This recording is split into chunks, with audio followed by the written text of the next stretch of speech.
What's up? Things are what they are. Thank you for joining me today. I appreciate you being here. Heart to heart, I appreciate your time. Now, I say that pretty much at the beginning of every video. I share with you that I appreciate you, that I appreciate the time that you share considering my reasoning, my thoughts. But you may ask yourself, why do I have such gratitude for your time? Well, simply put, every breath you take moves you closer to death. Every breath you take. So I would hope that you would use your energy wisely. With that said, I'm going to drop some words on you. A quote from a professor by the name of Adam Alter. He's an assistant professor of marketing at the New York University Stern School of Business. He said, categorical labeling is a tool that humans use to resolve the impossible complexity of the environments we grapple to perceive. Like so many human faculties, it's adaptive and miraculous, but it also contributes to some of the deepest problems that face our species. So true. So very true. You see, we have a problem with calling things what they're not, and that just creates delusion, misinformation, disinformation. And we wonder why we are the way that we are. Well, maybe it's because with every lie that we surrender to, that we also surrender power over the life, fortune, and liberty of ourselves and the people that we claim to care about. Speak truth, you can't rebuke. Speak truth, you can't rebuke. And stop trying to play both sides. When you play both sides, it's not about the group. It's not about the group at all. It's about you, B. It's about you. And when you play both sides, you're not being true to who you are. Or maybe you are being true to who you are, and that's the problem. Think about that. But either you're going to be real and you're going to pull from you all that you can to make the best you. And hopefully that's not the best asshole that you can be. Hopefully it's in the opposite direction. But anyway, either you're going to be a benefit to yourself and to mankind in the most positive light, or you're going to surrender yourself to the game. Yep, surrender yourself to the game. And by surrendering yourself to the game, you're going to go ahead and submit yourself to the whims of another individual. It always happens that way, don't you know?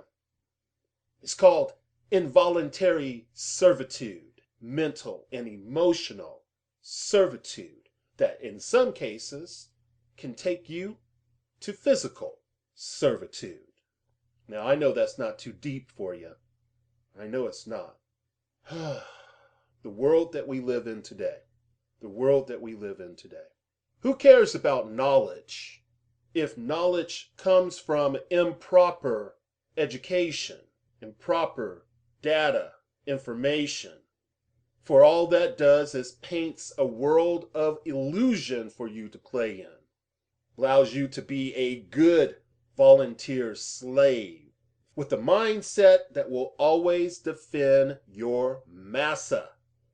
Many of you think that you've been off the plantation. Correction. You think you've never been on the plantation. Oh boy, I don't think you know what America is about. Anyway, I'm going to go ahead and go in a different direction. And this is going to be a video of some random thoughts that I'm going to tie together in order to make several points. If you don't have any time to share, really give your attention to what I have to say, go ahead and come back to this video later, or go ahead and move on. I won't be upset.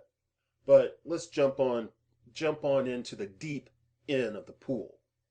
The theatrics of various racial group members is astonishing.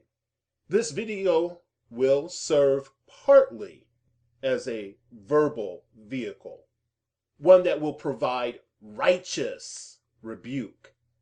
Now, there's certain people that have the mindset of the reality scam on earth, and you've heard me speak about that institution before. Some of these people belong to various groups like Black Consciousness or Black Liberation. And these people have a habitual mental attitude, one that exists in order to insist fallacy.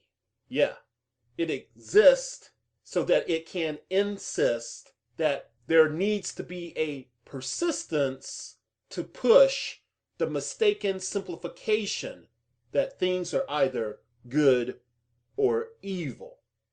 There's no gray area. Gray is not merely a color here, but a moral intermediate area. Now, I know that I have said in so many ways that you're either on the bus or you're not on the bus. But life really isn't as simple as that.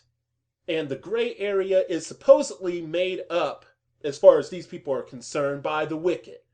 This is for the purpose of tricking others. They refuse to consider, however, that there are many other ways to see things. And that maybe, just maybe, there is insight outside of their normal way of doing things. What if, just what if, there is no gray, not due to a trick, but mainly because, in reality, there are only combinations of black and white. Gray being simply an amount of white and black, or we can say even good and evil mixed. Gray cannot exist if white and black, or the example of good and evil, does not. White and black, or good and evil, define gray. Therefore, what we have defined as gray exists as a valid expression of black and white. Of course, when we look at the example, which is expressed in a duality mode, we can see it does not hold the most essential part. If we stop when we acknowledge bifurcation, then we severely limit our scope of what is possible. Now, the extremes can paint what is probable, but without comprehending that most things appear to be a continuum with extreme points at either side, we will willfully overlook the level of thought expressed as bifurcation, or even a multidimensional setup. The meaningful aspect is that we need to acknowledge the continuous non-spatial whole. The gray may be distinct by demarcation of the shade of gray, yet even then, this extremely difficult, if not impossible, pursuit to make it distinguishable from its adjacent parts exists. If we remove the extreme points, the continuum may still exist with only an altered area of operation. Now, I am far from being stuck on what I'm about to say. It is only one of many possibilities that I thought of. But when deciding to limit oneself to the extreme points, do consider the universe as a mental construct, created by source of all it is, and being within the greatest expansion of itself that the source can muster from an alert cognitive state. Even within its restful state, nothing fully rests. The participant being observed can awaken to this observation. When this awakening occurs, the limitation of three-dimensional duality projects becomes only a stepping stone that teaches us our ability to create on a grand scale. The duality and its continuum becomes only tools of play, yet appears all-encompassing due partly to the implanted thoughts and obedience to this mental software, which then insist on presenting us with various puzzles to unravel, loops to move beyond, and quagmire creation. So, by not calling things as they are, we produce false productions for our consciousness. Thus, we simply make life more difficult than it needs to be. This is significant since it appears our consciousness is partly a product of a continuous formation by our interaction with each other and nature.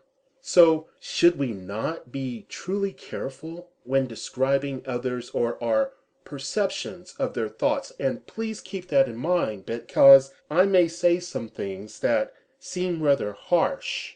But in all fairness, let me continue and finish this particular thought.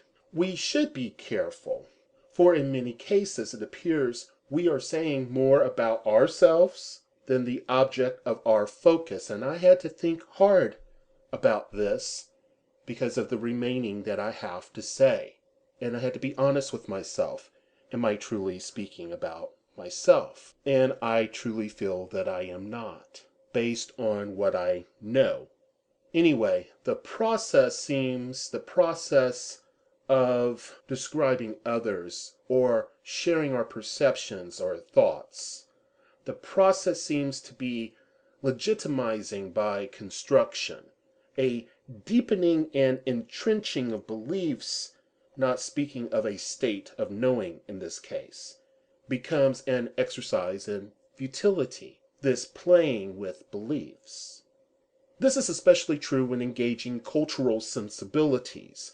Maybe it is wise to stop when we are reporting the world or expressing our thoughts, for we may simply be engaging in an exercise where we are merely outwardly confirming the minds we have constructed. The excavation and interdetermination of our minds is indeed a trip to behold. Many of this clan consist of overly emotional, factious mental cripples who are unwilling or incapable of rational thought, of rationally defending their expressed positions or worldview. Within them exists a vocabulary which main purpose is to set up division within the group. And I'm speaking about within the group of humanity and also within their ethnocentric realities that affects their identity politics.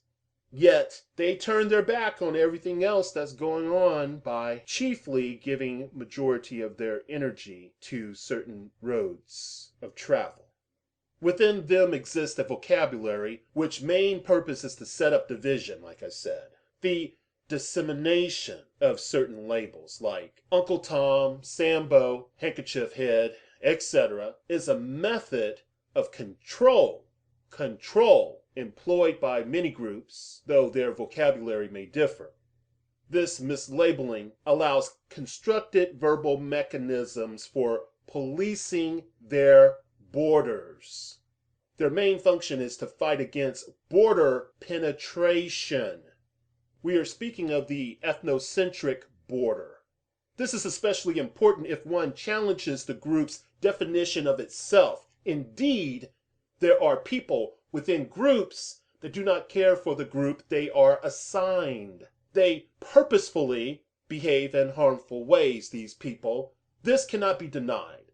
So the challenge is in understanding when an assessment is true or false. Here, we are not addressing categorical labeling as a tool used to diminish the complexities of the environments we grapple to become conscious of. No, here we tackle a different creature. Most of the false charges come from personality disputes, biases, highly antiquated and severely dilapidated world views, and belief systems. Yet, it's so easy for some to diminish a man of intelligence to absurdity. Fact is, if you want to be well spoken of by people of this sort, then you will have to operate as a yes man, and a flunky. Sounds like a slave to me. A slave in the making, that is. being a tool in the mental repression of your people. Then you'll be praised and supported. Ain't that a piece of... damn, what is wrong with you? The same thing can be said of racist whites or whatever other group, ethnocentric group I wish to focus upon. Especially if you want to stand up for truth and you want to abandon the lies. Yeah, I'm going to treat this video as a reference. I encourage you to use it in this way if questioning my stance on racial issues. My critics may consider me wordy and I don't give a damn, but I do not sugarcoat things to win your favor, nor do I alter my word selection to provide you a pacifier. No one should require one to hide the truth as they understand it to win a friend or a subscriber in this virtual reality. Though I have provided clarity in many of my former videos, I hope, by route of opinions, arguments, and conversation, I will attempt to sharpen the focus. I find being subservient or apologetic as a general course of action pathetic and unwanted. I find many whites, blacks, Asians, and Mexicans plagued with irrational worldviews, contemptibly narrow in outlook, and stylistic. They repeatedly show an ignoble lack of honor. So, I do this video not because I care what they think, I just prefer to be clear. Bigoted people are likened to poison, don't you know? I rather stay away from them than engage them. They serve to restrict growth and pollute the airwaves. Their obvious restricted field of vision is damaging. I am old enough to personally recall immense cruelty by the majority of whites which I encountered. I had no need to carefully distinguish the bad ones from the good ones. They were all potentially treacherous. Why? Because I did not have a long-term example to prove differently. Yet I had not confronted my own fallacious cognition during this stage of my development. I did two things that I would deem to be hypocritical, which I detest: making sweeping generalizations and treating and investing worth in genetic determinism. I realized my error and I changed my position. Then I tripped over to the other side. I said the majority of blacks are good people because of my experience had shown this. Yet I had not confronted my bias, obviously, that I had established. I later realized that this bias prevented me from viewing actuality. I have found no evidence that any one racial group or ethnic group cornering the market on any particular. Here I am addressing the attributes that contribute to constructing the worst or best mankind has to offer. Not all differences necessarily involve inequality. I am not factually equipped to limit it to a state of genetic composition. However, I see many who struggle to do so. We get to where we are by traveling many routes. Some find their way not due to properly applied set-based or deductive reasoning or even traditional logic. Their resoluteness is only a matter of purpose or firmness of character. Some arrive to who they are by selection of lifestyles freely chosen, especially in younger years, attitudes towards specific experiences, or a convenient transfer of learned responses. It is of great significance, therefore, to understand the roots and mechanisms, especially when addressing attribute differences or addressing a group dynamic. It is by far more profitable to comprehend and to consider ways to reverse undesirable realities if possible, or at least to alleviate further damage, with the objective of providing all individuals the opportunity for the fullest possible exercise of their capacities. Placing people in mental constructs that act as a predicament from which a graceful escape is impossible exists only to gratify those who wish to condemn, therefore strengthening their psychobabble. all while diminishing discernment or forcing their good judgment to be in a dormant state. Even with what I had come to learn, I felt that additional observation needed to be employed. Then, after observing various teens and later adults, I came to question myself. How many times are we inclined to or have attacked another, speaking of verbally here, because we were given the wrong history about another? This carried me to the question, how many wars have been started due to a fraudulent position or fabrication? After answering these questions, I saw how the popular mythologies of blacks, which are contrived bodies of stories meant to provide justification for mistreatment, was and is reinforced not solely by poor life choices. No, it was chiefly promoted by the media, powerful people, and various institutions like the church and schools. Being a fair-minded individual, I then had to ask myself, were these mythologies also constructed about others? Was this information used against me for the purpose of further control? And if this is such, if this is the way of the true oppressor, then could this be reality for others? One of the issues I have always had with the Nation of Islam was the frequent use of the idea that whites are the devils. It was grossly applied to snuff out the actuality of detail and distinctions. We as black people did not have to build an idea that caused unnecessary division. We could not afford to be moral hypocrites and appeal to a measure which reinforced the racial status quo. Status quo, people. You're just bowing to the status quo. This is especially true considering the battles we have had due to certain racist whites and their lackeys. We did not need a cognitive distortion to transform the behavior of blacks within America. I find it morally reprehensible to use a fallacy to motivate blacks to be more self-sufficient. You see, it's a fallacy, and it's morally reprehensible. This is really what it appeared to be used as.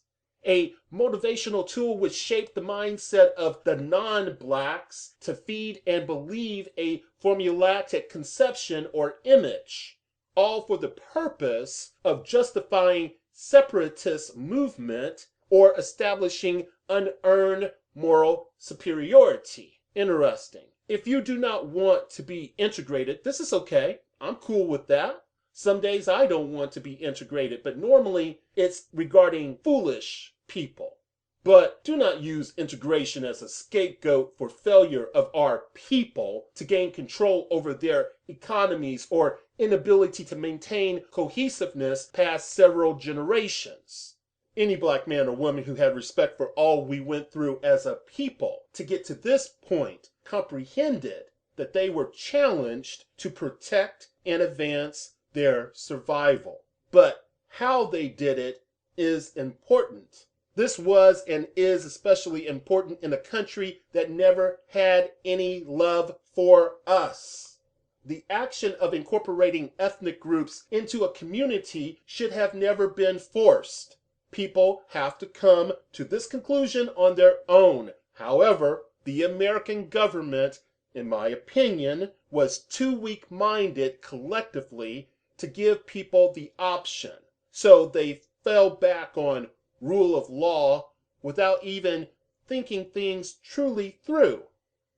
You know, maybe they did think things through well in advance, and this is part of the reason why we're at where we're at today.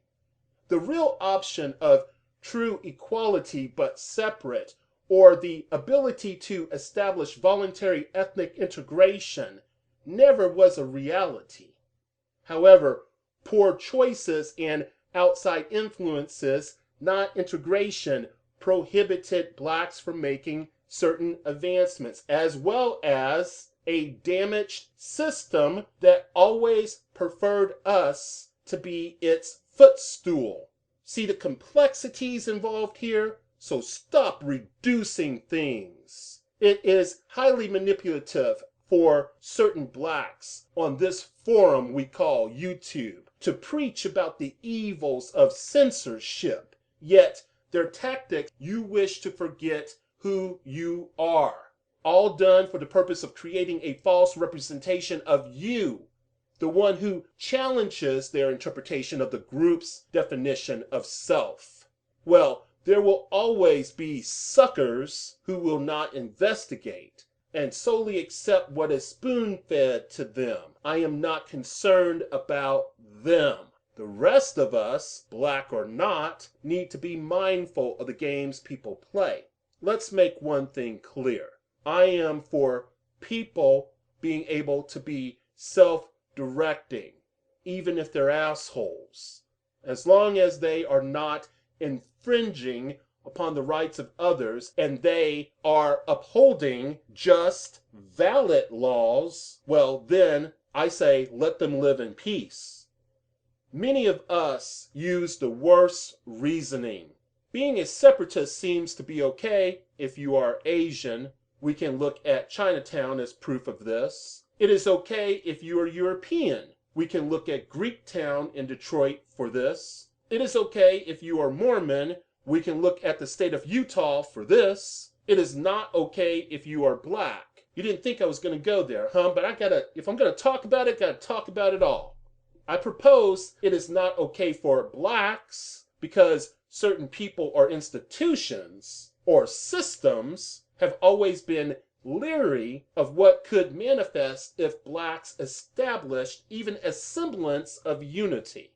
But see, my thing is that you don't need to have separation to have unity. And that integration is not going to necessarily keep you from unity.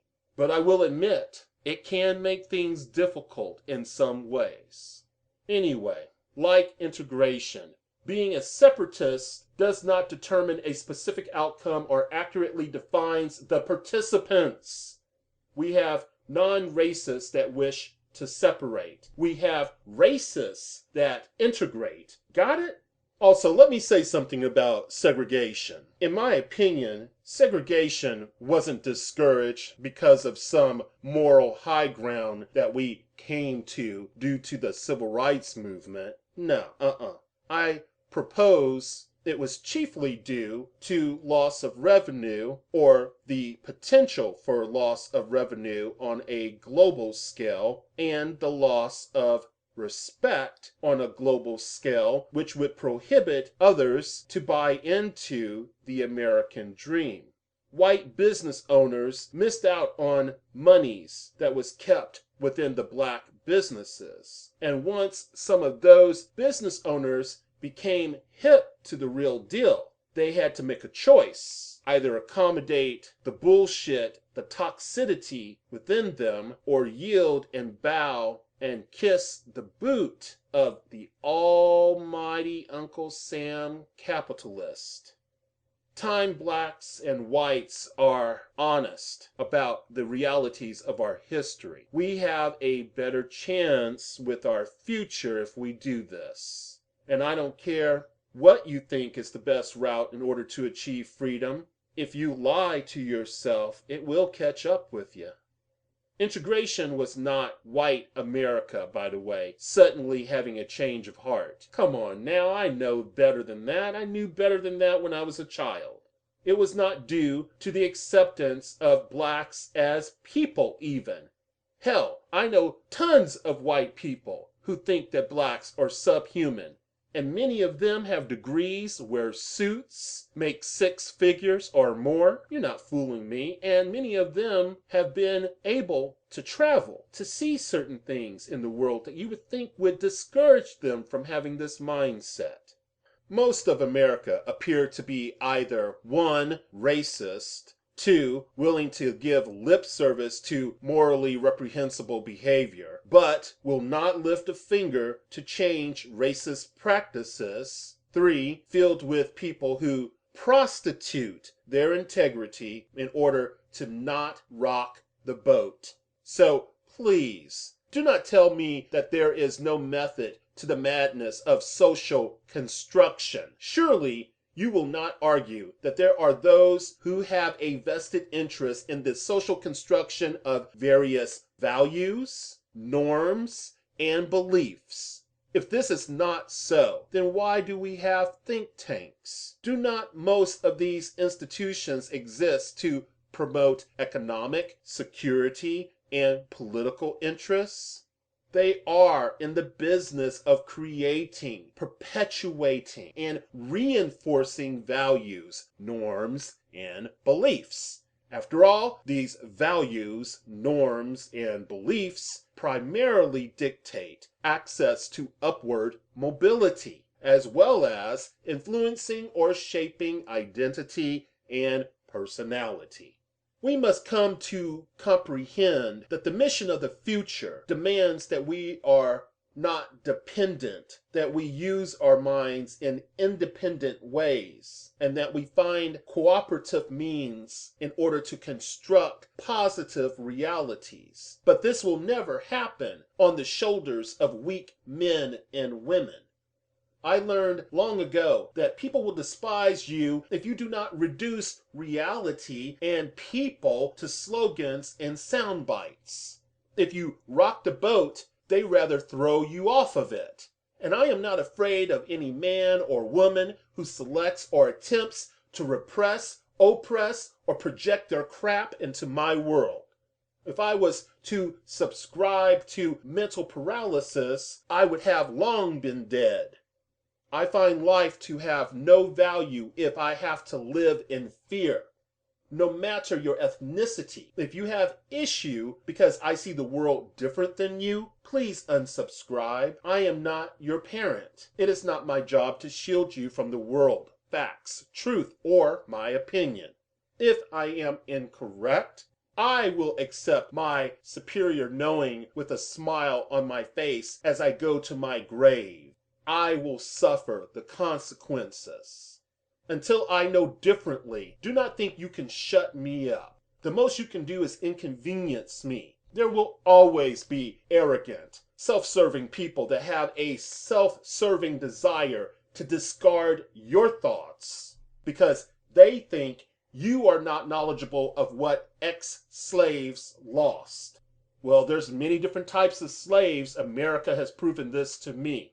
The thing which makes us voluntary slaves is when we allow ourselves to allow others to think for us. When we do not question ourselves, when we do not submit to conformity to reality, and when we take a subservient position to accept the communication of self-destruction via prostrating ourselves for solely the benefit of others. And we do that in many ways. Thanks for listening. Peace.